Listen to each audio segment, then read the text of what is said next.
तो क्या अब असम की 2 स्टेट कैपिटल्स होने वाली हैं? The Assam Chief Minister Hemant Biswa Sarma has said that Dibrugarh is set to be developed as the second capital of Assam. 26 जनवरी 2025 को असम के मुख्यमंत्री हेमंत बिस्वा शर्मा ने रिपब्लिक डे के दिन दिसपुर में राष्ट्र ध्वज ना फहराकर डिब्रूगढ़ के खनकर परेड ग्राउंड में इसे फहराया। लेकिन ये बात सिर्फ फ्लैग होस्टिंग की नहीं थी। खास बात ये थी कि उन्होंने दिसपुर को कैपिटल बनाए रखते हुए डिब्रूगढ़ को असम की दूसरी राजधानी बनाने की घोषणा की। अब ये भी समझ लो कि डिब्रूगढ़ सिर्फ नाम के लिए कैपिटल नहीं बन रहा है, बल्कि वहाँ एक स्टेबल विधानसभा भवन बनाया जाएगा, जिसमें 2027 से हर साल कम से कम एक असेंबली सेशन भी होगा।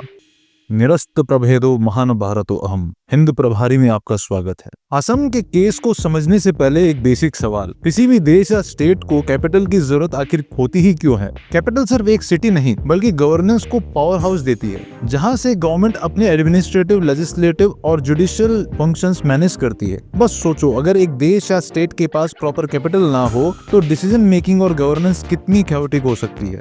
अगर हिस्ट्री देखें तो कई कंट्रीज और एम्पायर्स ने अपनी कैपिटल को स्ट्रेटेजिकली प्लेस किया था। एग्जांपल के लिए ब्रिटिश रूल के टाइम 1911 में इंडिया की कैपिटल कोलकाता से दिल्ली शिफ्ट की गई। क्यों? क्योंकि दिल्ली ज्योग्राफिकली और पॉलिटिकल दोनों टर्म्स में ज्यादा सेंट्रली लोकेटेड थी। वैसे ही ब्राजील ने 1960 में अपनी कैपिटल रियो दे जेनेरियो से एक प्लान्ड सिटी ब्राजीलिया शिफ्ट कर दी, ताकि डेवलपमेंट सिर्फ कोस्टल एरियाज तक लिमिटेड ना रहे बल्कि कंट्री के इंटीरियर रीजन्स तक भी पहुंचे। एंशिएंट इंडिया भी इस कंसेप्ट से अलग नहीं है। मगध एम्पायर की पहली कैपिटल राजगीर थी, जो बाद में Pataliputra modern day Patna shift हो गई, क्योंकि वहां से एडमिनिस्ट्रेशन और ट्रेड ज्यादा एफिशिएंटली हैंडल हो सकते थे। मुगल एम्पायर के टाइम भी कैपिटल शिफ्ट होती रहती, कभी आगरा तो कभी दिल्ली। ये सब दिखाता है कैपिटल का सिलेक्शन सिर्फ एक ट्रेडिशन नहीं बल्कि एक वेल थॉट आउट स्ट्रेटेजी होती है, जो गवर्नेंस, सिक्योरिटी और इकोनॉमिक फैक्टर्स पर बेस्ड होती है। तो असम के इस डिसीजन के पीछे आखिर कौन सा रीजन था? क्या ये सिर्फ एक पॉलिटिकल मूव है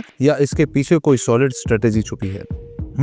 इसके रफली 4 मेजर रीजंस हैं जो इस फैसले को जस्टिफाई करते हैं। चलिए एक एक करके इन्हें समझते हैं। Decentralisation of governance. सोचो, अगर पूरे इंडिया के सारे स्टेट्स को एडमिनिस्ट्रेशन सिर्फ एक सिटी न्यू दिल्ली से ऑपरेट हो रहा होता तो क्या होता? ओवरक्राउडिंग, इनएफिशिएंसी और रिसोर्सेज को अनइक्वल डिस्ट्रीब्यूशन। असम का भी यही एक केस है। दिसपुर, जो गुवाहाटी के अंदर ही आता है, ऑलरेडी एक कंजेस्टेड सिटी है। सारी गवर्नमेंट फैसिलिटीज सिर्फ एक जगह तक लिमिटेड होने से एडमिनिस्ट्रेशन स्लो हो जाता है और दूसरे रीजन्स तक प्रॉपर गवर्नेंस नहीं पहुंच पाता। एग्जांपल के लिए महाराष्ट्र में भी मुंबई के एक्सट्रीम वर्कलोड को कम करने के लिए नागपुर को विंटर कैपिटल बनाया गया। वैसे ही डिब्रूगढ़ को कैपिटल का स्टेटस मिलने से असम के ऊपर रीजन का डेवलपमेंट तेजी से होगा और गवर्नेंस और एक्सेसिबल बनेगी। अब समझते हैं इसके पीछे पॉलिटिकल स्ट्रेटजी को। पॉलिटिक्स हर बड़े डिसीजन का एक मेजर फैक्टर होता है और ये डिसीजन भी उससे अलग नहीं है। डिब्रूगढ़ असम के अपर रीजन में आता है,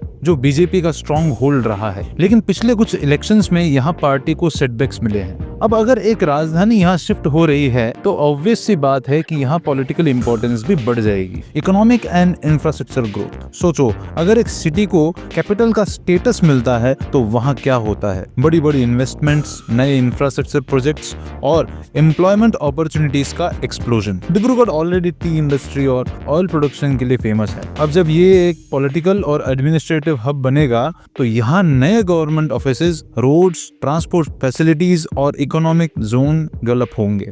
अब बात करते हैं कल्चरल एंड स्ट्रेटेजिक इंपॉर्टेंस की।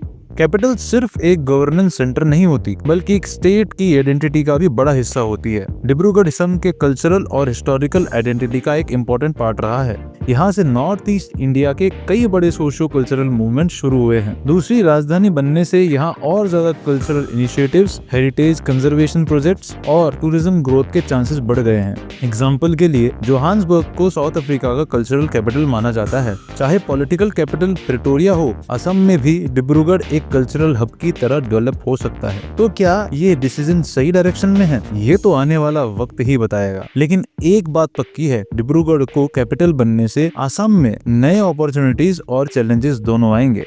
आपको क्या लगता है, ये डिसीजन असम के डेवलपमेंट के लिए सही है या सिर्फ एक पॉलिटिकल मूव है? कमेंट सेक्शन में अपनी राय जरूर देना और चैनल को सब्सक्राइब भी कर लेना। Thank you.